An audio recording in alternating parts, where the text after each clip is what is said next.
My name is Paige Whitaker. I'm 35 years old and at my grandfather's will reading. My family handed my sister a check for $6.90 million to me. They slid a single dollar across the table. My mother actually laughed when she saw my face. My father said, "Go on your own." Then my mother leaned in, smiling like she'd been waiting years to say it out loud. Some kids just don't measure up. Double quotes Lauren, my sister, lifted her check like a trophy. My parents raised their cheap coffee like it was champagne. And I just sat there holding that $1 because I already knew something they didn't. There was another document in that lawyer's folder, a letter my grandfather had written in his own handwriting, and when it was read aloud, everything they believed about me collapsed. 4 years earlier, I had been a high school teacher living a quiet, predictable life. I taught business and shop. I thought that was my world. Then my grandfather, Earl Whitaker, fell ill. He owned Whitaker Hardware, a small-town store that had been running for 50 years. It wasn't just a business. It was the heart of the town. When he ended up in the hospital, no one else in my family stepped forward. My parents were too busy. My sister had her life, so I quit my job. I moved back home, and I started opening the store at 6 o'clock every morning like he always had, every day. I worked the counter, ran the store, and cared for my grandfather. I crushed his medication into applesauce when he couldn't swallow pills. I handled everything quietly, without applause, without help. My parents visited a few times a year.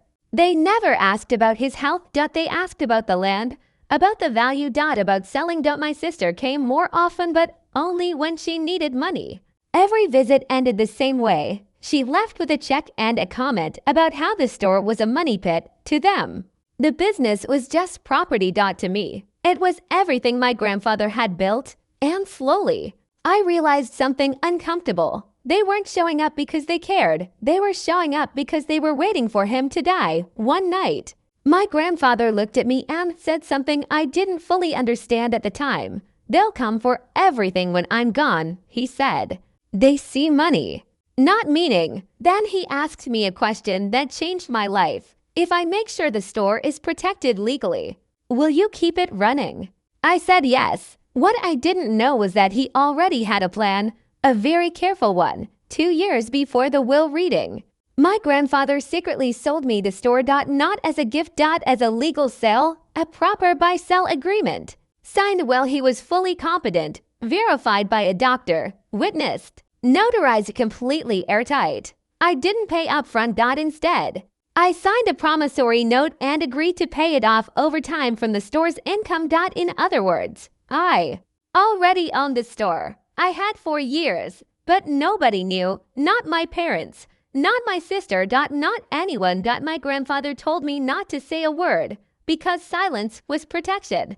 If they found out early, they would fight him, pressure him, accuse him, try to undo everything while he was still alive. So I stayed quiet for 2 years. I let them call me a failure while I was already the legal owner of what they all wanted. Then he died, and the will reading arrived. The lawyer read the financial will. First, my parents and sister split the money, $6.9 million total. Then came my name to my granddaughter, Paige Whitaker.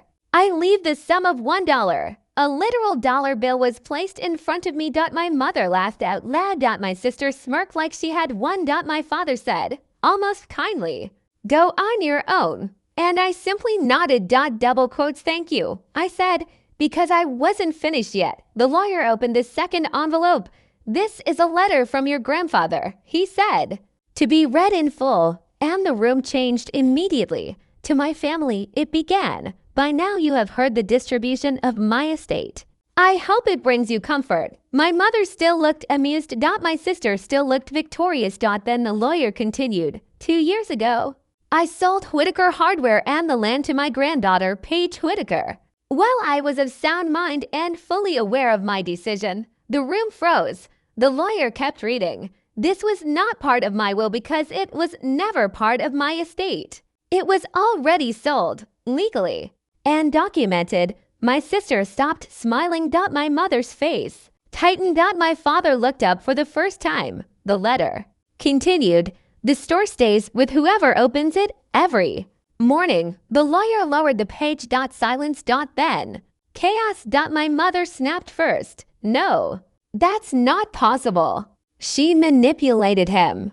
My sister stood up, shaking. That's not fair. That store is worth more than the money. And in that moment, she said the truth without realizing it.